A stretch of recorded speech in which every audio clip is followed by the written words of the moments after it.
Hello दोस्तों, आपका मेरे चैनल में स्वागत है। आज के इस वीडियो में मैं आपको स्पर्श पार्ट 1 धूल के प्रश्न उत्तर के बारे में बताऊंगा। निम्नलिखित प्रश्नों के उत्तर 25 से 30 शब्दों में लिखिए। धूल के बिना किसी शिशु की कल्पना क्यों नहीं की जा सकती? धूल के बिना शिशु की कल्पना इसलिए नहीं की जा सकती क्योंकि शिशु चलते खेलते उठते बैठते जब गिरता है तो उसके शरीर पर धूल लगना ही है। इस धूल से शिशु का सौंदर्य और भी बढ़ जाता है। धूल उसके सौंदर्य को बढ़ाती है, यानी इसमें जब भी वो खेलता है, उठता है, बैठता है तो उसको धूल लगती है। जो धूल है उसके सौंदर्य को बढ़ाती है। आप इसे समझ सकते हैं।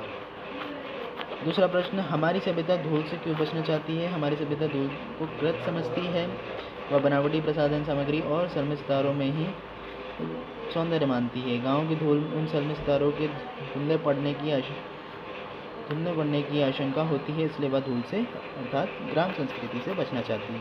यानी इसमें बताया गया है जो गांव जो लोग हैं वो बनावटी प्रसाधन, बनावटी चीज़ों को ही सौंदर्य मानते हैं और वो गांव की धूल से बचना चाहते हैं, इसलिए वो धूल व अर्थात ग्राम संस्कृति से बचना चाहते हैं कि ग्राम संस्कृति में वो न जाए, से वो बचना चाहते हैं, धूल से वो बचना चाहते हैं। तीसरा प्रश्न है, अखाड़े की मिट्टी की क्या विशेषता होती है? अखाड़े की मिट्टी कोई साधारण मिट्टी नहीं होती, यानी मतलब कोई नॉर्मल मिट्टी नहीं होती। यह तेल और मच्छे से सिंचाई हुई वह मिट्टी होती है जिसे देवताओं पर चढ़ाया जाता है। यह मिट्टी शरीर को बलवान बनाती है। युवा इस मिट्टी पर निर्विदित भाव से लेटकर ऐसा महसूस करता है मानो वो विश्व विजेता हो। यानी इस पे है कि जो अखाड़े की मिट्टी कोई साधारण मिट्टी नहीं है, वो तेल और मच्छे से सिंचाई हुई वह मिट्टी होती है जिसे देवताओं पर चढ़ाया जाता है। यह मिट्टी शरीर को बलवान बनाती है और युवा इस मिट्टी पर निर्विदित भाव से लेटकर ऐसा महसूस करता है मानो वो विश्व विजेता हो। तो ये तीसरा प्रश्न। चौथा प्रश्न है, श्रद्धा भक्ति स्नेह की व्यंजना के लिए धूल सर्वोत्तम साधन किस प्रकार है? श्रद्धा भक्ति और स्नेह प्रकट करने के लिए धूल सर्वोत्तम साधन है। कोई योद्धा या विदेशगत मनुष्य अपने देश में लौटकर पहले उसके माथे पर लगाता है। इस प्रकार वह अपनी धरती के प्रति अपनी श्रद्धा प्रकट करता है। यानी इसमें बताया गया कि श्रद्धा भक्ति और स्नेह प्रकट करने के लिए धूल सर्वोत्तम इसलिए है क्योंकि जब भी कोई योद्धा या जब भी कोई बाहर से कोई मनुष्य जब अपने देश में आता है तो वो अपनी मिट्टी को माथे से लगाता है। इस प्रकार वो अपनी धरती के प्रति अपनी श्रद्धा प्रकट करता है कि जहाँ उसका जन्म हुआ वो वहाँ अपनी धरती से प्यार करता है और उनके प्रति श्रद्धा प्रकट करता है। पांचवा प्रश्न, इस पाठ में लेखक ने नगरीय सभ्यता पर क्या व्यंग किया है? इस पाठ में लेखक ने यह नगरीय सभ्यता पर यह व्यंग किया है कि नगर में बसने वाले लोग इस बात से डरते हैं कि धूल उन्हें गंदा ना कर दे। वे सोचते हैं कि धूल के संसर्ग से उनकी चमक दमक फीकी पड़ जाएगी। मैले होने के डर से वे अपने शिशुओं को भी धूल से दूर रखते हैं। यानी इसमें बताया कि जो नगर के लोग हैं उनकी क्या सभ्यता है,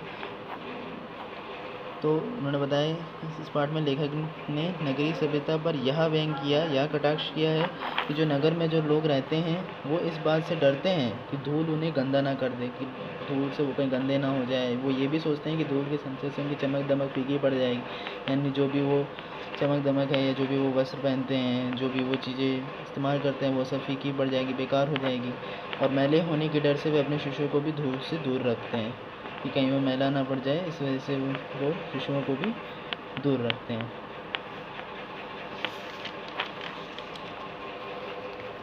खा है, निम्नलिखित प्रश्नों के उत्तर 50 से 60 शब्दों में लिखिए।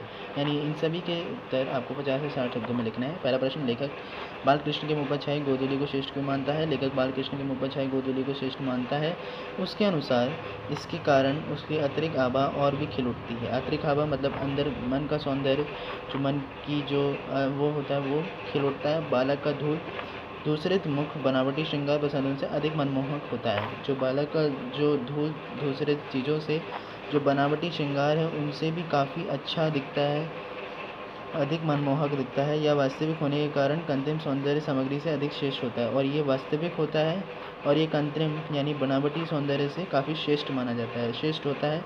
इसमें बालक की सहज प्रतीकता अर्थात शारीरिक कांति जगमगा उठती। शारीरिक कांति मतलब मन की जो कांति है वो जगमगा उठती है। इसकी तुलना में बनावटी श्रृंगार कहीं नहीं टिकता। जो इसकी तुलना में जो बनावटी चीज़ें हैं, बनावटी श्रृंगार की चीज़ें हैं वो कहीं नहीं टिकती हैं।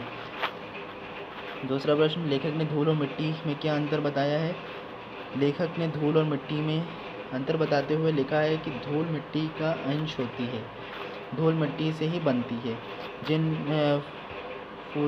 जिन फूलों को हम अपनी प्रिय वस्तुओं का अपमान बनाते हैं वे मिट्टी की ही उपज हैं। यानी इसमें बताया कि लेखक ने जो धूल और मिट्टी में अंतर बताते हुए यह कहा है कि जो धूल होती है वो मिट्टी का ही अंश है, मिट्टी का ही भाग है। धूल मिट्टी से ही बनती है, जो धूल है मिट्टी से ही बनती है। जिन फूलों में हम अपनी प्रिय वस्तुओं का अपमान बनाते हैं, जिन फूलों से वो बनती है वे मिट्टी की ही उपज है। जिन फूलों को हम सबसे सौंदर्य मानते हैं वो सब मिट्टी की ही उपज होती हैं। फूलों में जो रस, रंग, सुगंध और धूल में उतना ही अंतर है जितना शब्द और रस में, देह और प्राण में, चांद और चांदनी में है। यानी इसमें बताया है लेखक ने कि जो फूल के जो रस होते हैं, जो उसका रंग होता है, जो सुगंध होता है और जो धूल उसमें जो लगी रहती है वो में उतना ही अंतर है जितना शब्द और रस में। जितना शब्द और रस में अंतर होता है, देह और प्राण में अंतर होता है, चांद और चांदनी में है। मिट्टी की चमक और सुंदरता ही धूल के नाम से जानी जाती है। जो मिट्टी की चमक है, जो सुंदरता है वो धूल के ही नाम से जानी जाती है। मिट्टी के गुण, रूप, रंग की पहचान भी तो धूल से ही होती है। जो मिट्टी का जो गुण रूप है, जो उसका रंग है वो भी मिट्टी से ही होती है। धूल की मिट्टी को स्वाभाविक श्वेत रंग होता है। जो धूल की मिट्टी का जो रंग होता है वो स्वाभाविक रंग होता है, या आप कह सकते हैं नेचुरल रंग होता है।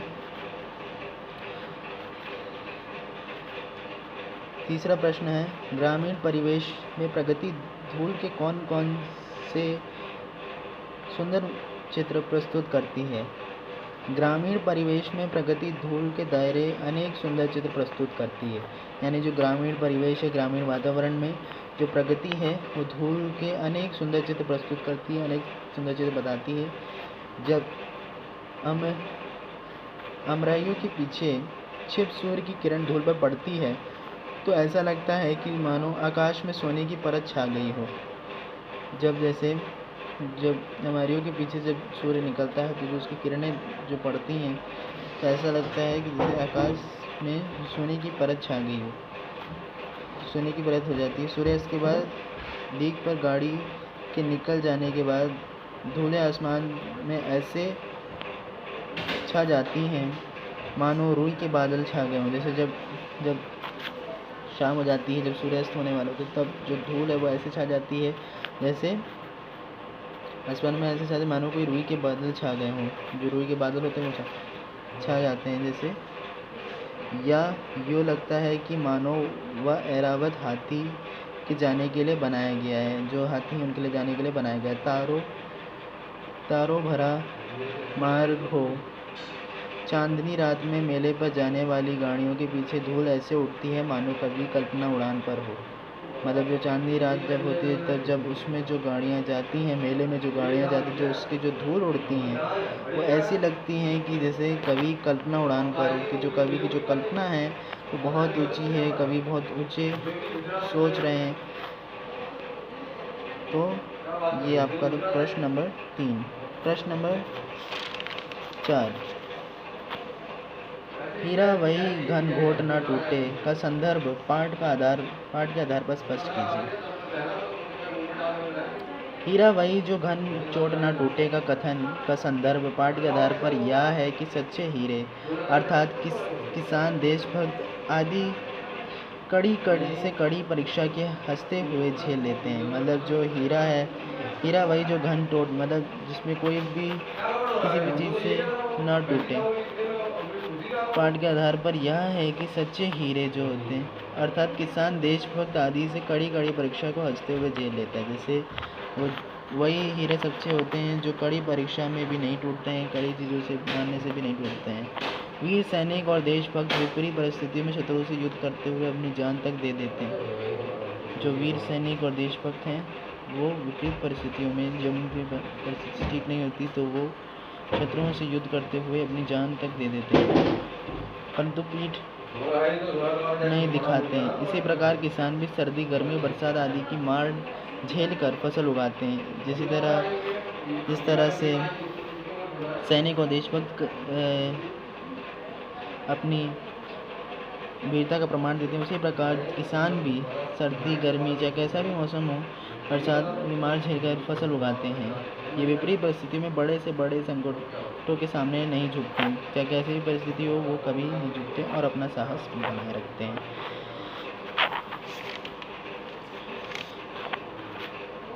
धूल धूरी और गोधूली की व्यंजनाओं को स्पष्ट कीजिए। मिट्टी इस भौतिक संसार की जननी है। जो मिट्टी है वो भौतिक संसार की जननी है।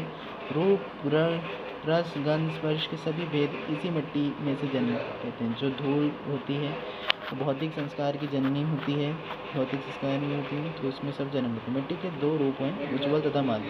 ये आपको समझना है कि क्या चीज़ इसमें बताई जा रही है। मिट्टी के दो रूप होते हैं, उज्ज्वल तथा माध्य। मिट्टी की जो आभा है उसका नाम है धूल। जो मिट्टी की जो आभा है उसका नाम धूल है या मिट्टी का श्रृंगार है। यह एक प्रकार से मिट्टी की ऊपरी परत है जो गोधूली के समय आसमान में उठती है या चांदनी रात में गाड़ियों के पीछे पीछे उठ खड़ी होती हैं। यह फूलों की पंखुड़ियों पर या शिशुओं के मुख पर श्रृंगार के समान सुशोभित होती है। ग्रथ मैल को कहते हैं। जो ग्रथ है उसे हम लोग मैल को कहते हैं। तो ये प्रश्न आप समझिए, ये प्रश्न इम्पोर्टेंट है, महत्वपूर्ण प्रश्न है। धूल पाठ का मूल भाव स्पष्ट कीजिए। ये भी बहुत ही महत्वपूर्ण प्रश्न है। इसमें आपको धूल का स्पष्ट करना है कि धूल के बारे में जो आपने पढ़ा उसको क्या समझते हैं। धूल पाठ के माध्यम से लेखक ने धूल को हे नहीं श्रेय बताया, मतलब धूल गंदा नहीं है बल्कि अच्छा है।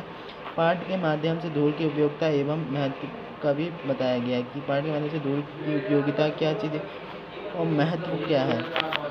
धूल बचपन की अनेक यादों से जुड़ी हैं। जो बचपन की अनेक यादों से शहरवासियों की चमक दमक के प्रति लगाव एवं धूल को हे समझने की प्रवृत्ति पर कटाक्ष करते हुए लेखक ने कहा है कि शहरी सभ्यता आधुनिक बनने के नाम पर धूल से स्वयं को दूर नहीं भागती बल्कि अपने बच्चों को भी उसके समीप से बचाती है। यानी जो शहर के जो लोग हैं वो धूल से बचना चाहते हैं ताकि वो ये सोचते हैं कि उनकी चमक दमक खराब ना हो जाए। और जो शहरी सभ्यता आधुनिक बनने के नाम पर धूल से स्वयं ही दूर नहीं भागती। जो शहरी सभ्यता है वो आधुनिक बनने से धूल से ही नहीं भागती बल्कि अपने बच्चों को भी धूल से समीप से बचाती है। धूल को श्रद्धेय भक्ति ने आदि भावनाओं की अभिव्यक्ति के लिए सर्वोत्तम साधन बताया गया है। मतलब जो धूल है वो श्रद्धेय भक्ति के लिए बहुत ही महत्वपूर्ण है। धूल हमें लोक संस्कृति से जोड़ती है। इसके नन्हे कण भी हमें देशभक्ति का पाठ पढ़ाते हैं। जो इसके छोटे छोटे कण भी होते हैं वो हमें देशभक्ति का पाठ पढ़ाते हैं। धूल की वास्तविकता का ज्ञान कराना ही इस पाठ का मूल भाव है कि धूल की वास्तविकता, धूल की जो हम लोग धूल को जो गंदा समझते हैं उसके बारे में बताना कि धूल गंदी नहीं है। इस वास्तविकता का ज्ञान कराना ही इस पाठ का मूल भाव है, मूल अंतर है जो उन्होंने स्पष्ट किया है। कविता को विडंबना मानते हुए लेखक ने क्या कहा है। जो कविता है वो उनको विडंबना मानते हुए लेखक ने क्या कहा है। लेखक ने किसी पुस्तक विक्रेता द्वारा दिए गए निमंत्रण पत्र में गोधूली बेला का उल्लेख देखा। जो लेखक है उन्होंने किसी पुस्तक विक्रेता जो पुस्तक वितरित करते हैं उनके निमंत्रण पत्र में गोधूली बेला का उल्लेख देखा है तो उसे लगा कि यह कविता की विडंबना है। ये कविता की विडंबना है कि कवियों में कविता में बार बार गोधूली की इतनी महिमा गाई है कि जो कवियों हैं उन्होंने इतनी बार गोधूली की महिमा गाई है कि पुस्तक विक्रेता महोदय उस शब्द का प्रयोग कर बैठे कि जो पुस्तक विक्रेता है वो उस शब्द का प्रयोग कर बैठे। परंतु सच यह है कि शहरों में ना तो गाय होती है ना गोधूली बेला, लेकिन सच यह है कि जो शहर है वहाँ पे ना तो धूल होती है और ना ही गाय होती है। अंततः यह गोधूली शब्द केवल कविता के गुणगान को सुनकर प्रयुक्त हुआ है। मतलब जो ये गोधूली शब्द है ये सिर्फ कविता को सुंदर बनाने के लिए, गुणगान के लिए यह प्रयुक्त किया गया है कवि द्वारा, पुस्तक विक्रेता द्वारा। तो दोस्तों आज के लिए इतना ही। अगर आपको ये वीडियो पसंद हो तो आप इसे लाइक करें, शेयर करें और कमेंट करके बताएं कि आपको ये वीडियो कैसा लगा। और मेरे इस चैनल को सब्सक्राइब ज़रूर करें ताकि आपको आगे आने वाले वीडियो के अपडेट्स मिलते रहें। धन्यवाद।